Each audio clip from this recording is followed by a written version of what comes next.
চরণে আমার অন্তকোটি দণ্ডবোধ প্রণাম এবং গৌর ভক্তবিন্দু ভাই বোন দাদা দিতে প্রণাম জানিয়ে আমি শুরু করছি বাবার লীলা কথা। আমি একটু সময় হরিদ্বারের কুম্ভের কথা বলছি। সেই 2021-এ তখন ভর করুণা ছিল। বাবা আমাদের ফোন করেছে মামনিকে দিয়ে, অঞ্জলি দিয়ে আর আমাকে যাওয়ার জন্য। তা আমরা যথারীতি স্পেশাল ট্রেনের টিকিট কাটলাম। মে মাসের 30 তারিখ গিয়ে পৌঁছালাম। 1 তারিখ থেকে শুরু, 30 তারিখ অব্দি এপ্রিলের। বাবা আমাদের পুরোটা থাকতে বলেছে।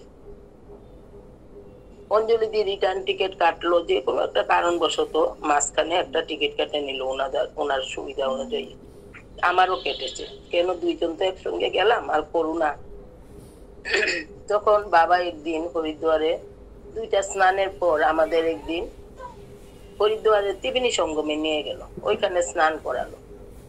করে আসার পথে বাবার গাড়ি দিয়ে আসলাম। বাবা বলছে আমাকে, মাকে বলছি থেকে যাওয়ার জন্য। লাস্ট স্নানটা ছিল অক্ষয় তৃতীয়া স্নান।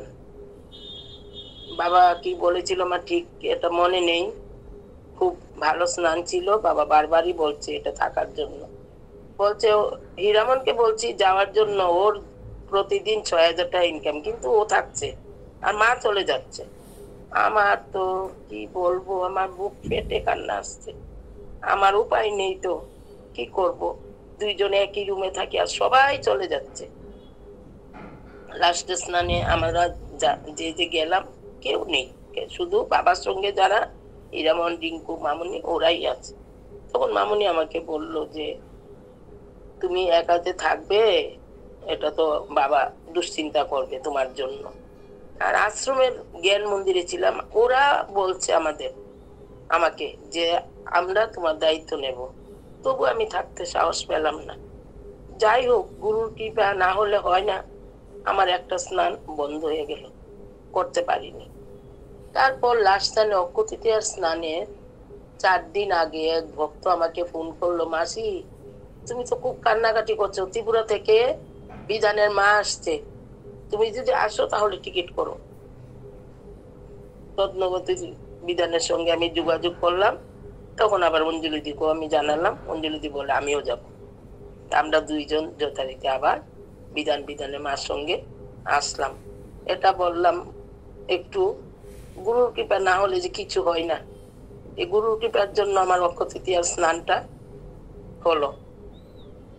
তারপরে আমি সেই যাচ্ছি কাশ্মীরের পরিক্রমার পথে।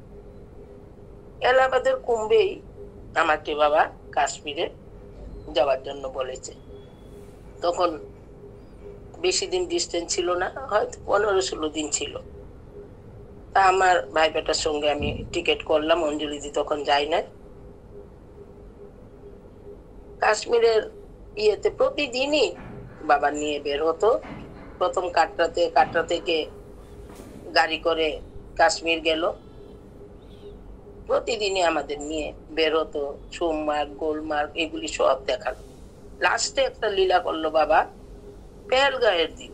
পেহেলগাঁয়ে যখন যেদিন ছিল খুব বৃষ্টি, ভোরবেলা বাবার ঘরে গেলাম, গিয়ে তো দেখি মামুনি পুরাই রেডি বাবার জন্য, কিন্তু বৃষ্টির জন্য তো সব ভক্তরা ভাবছে এদিন যাবে না। পরের দিন একদিন ছিল সাইট সিনের জন্য, ভাবছে পরের দিন যাবে। কিন্তু গুরুর যে লীলা, গুরু তো সেই বৃষ্টি ভিজেই রওনা হলো গাড়ির দিকে। সবাই দৌড়াদৌড়ি করে ছাতি নিয়ে বাবাকে নিয়ে গাড়িতে উঠালো। আর আমি সবাইকে যারা যারা বাবার গাড়িতে উঠে ওদের রুমে গিয়ে গিয়ে ডাকছি যে বাবা গাড়িতে উঠে গেছে, তোমরা কোথায়, তোমরা তাড়াতাড়ি আসো। কেউ কম্বলের নিচে, কেউ ইয়েতে, মানে কেউ বাথরুমে, মানে কি করে যে ওরা দৌড়াদৌড়ি ছুটাছুটি করে আসলো। এই গুরুর লীলাটা দেখলাম। পেহেলগাঁও নিয়ে গেল, সারা রাস্তা বৃষ্টি। যারা যারা পেহেলগাঁও ঘোরার ইচ্ছা ছিল তারা রেইনকোট কিনলো, তারা গেল। আমরা গাড়িতেই ছিলাম, বাবাও গাড়িতেই ছিল।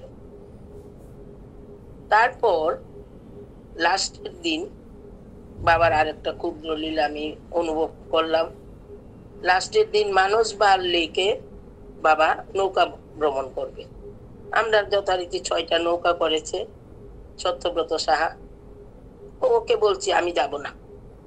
এর আগে লেক পরিক্রমা করেছি, ডাল লেক এগুলি। আর মনকে বলছি যদি আজকে বাবার গাড়ি নৌকা দিয়ে আমাকে নেয় তাহলে আমি যাব, না হলে আমি আর যাব না। সত্য বলছে উঠো না বেশি। আমাকে আচ্ছা বাবা উঠুক না, দাঁড়িয়ে আছে। বাবা না উঠেই আমাকে হাত দিয়ে ডাকলো, আমি অনেকটা দূরে, সবাই বলছে তোমাকে ডাকছে। আমি আনন্দে আত্মহারা হয়ে সেই বাবার নৌকার কাছে গেলাম, গিয়ে তো দেখি 5জনের বেশি নেয় না। তখন টপ হয়ে মানে দাঁড়িয়ে থাকলাম। তখন শর্মিলা মাসি ছিল, মাসি বাবার সেই লীলাটা দেখতে পেলো। মাসি তখন আমাকে জড়িয়ে ধরে বলে তুমি বাবা তোমাকে বলেছে তুমি এখন এই নৌকাতে উঠবে, আমি অন্যটাতে যাব, তুমি আমার জন্য এক ফুটো চিন্তা করবে না, বাবার কথা তোমার রাখতে হবে। সেই নৌকাতে উঠলাম, বাবার নৌকাতে। বাবা কিছুক্ষণের জন্য সেই নৌকাটা চালালো। আপনারাও হয়তো অনেকেই দেখেছেন এটা। আমরা সেই 6টা নৌকা একই সারিতে দাঁড়িয়ে আছে আর বাবা নৌকা চালাচ্ছে। তখন মামুনি কোনদিন গান করে না, একটা গানও গাইলো আর বাবাকে বলল গানটাকে, বাবা তুমি যে আমাদের নৌকাতে উঠালে সবাই মুক্তি হবে তো? বাবা বলল হ্যাঁ, এতটুকু বললো। আর বাবা চুপচাপ শুধু অনর্গল জপই করে যাচ্ছে। এই দেখলাম বাবার লীলা।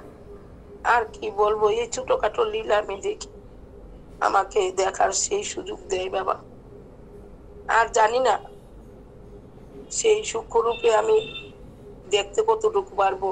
ইদানিং গেল বাবার ছবি নিয়ে গেলাম আমরা ত্রিপুরশ্রী মার মন্দিরে। বাবা যে সূক্ষ্মরূপে আমাদের কাছে আছে, আমি এটা দেবাশিস বললো, অরুন্ধতি দিও বললো, লিখলো, আমিও একটু এই ক্ষুদ্র মনে বুঝার একটু অনুভূতি হলো। বাবার ছবিটা নিয়ে আমরা উপরে উঠলাম ত্রিপুরশ্রী মার মন্দিরে। বাবা তো সবসময় মন্দির গহ্বরে যায়। আমার হাতে বাবার একটা আসনও ছিল। এখানে গিয়ে দেখি মন্দিরের সামনে একটা লোকও নেই।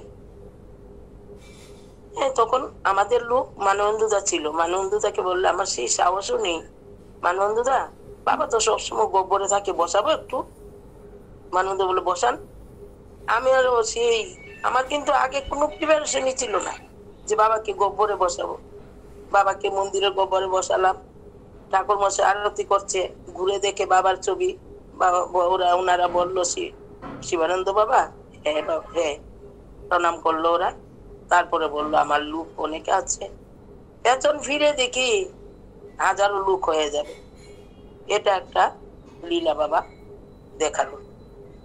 তারপরে গেলাম আমরা সেই অনাথ আশ্রমে এক মা, আলুর দিশারি অনাথ আশ্রমটা। সেই মা বাবাকে মন্দির গহ্বরে নিয়ে একটা আসন দিল, আমি আসনটা পেতে দিলাম। যখন ভোগ দেবে তখন বলছে মা তুমি ভোগটা নিবেদন করো। আমি না মা তুমি নিবেদন করবে আজকে। মা নিবেদন করলো, নিবেদন করে সে এমন কান্না। মা বলে যে বাবা তো এসছে এখানে, বলে একদম দাঁড়িয়ে অজরে কান্না শুরু করছে। তখন আমি বললাম হ্যাঁ মা, বাবা তো আমাদের গাড়ি দিয়ে আসলো, সেই মন্দির গহ্বরে গেল, আবার তোমার এখানে আসলো। আজ এইটুকুই বলে আমি শেষ করছি। জানি না কি বলছি। ওম গুরু তব কৃপাহি খুব অমূল্য কথা সম্পর্ক প্রণাম।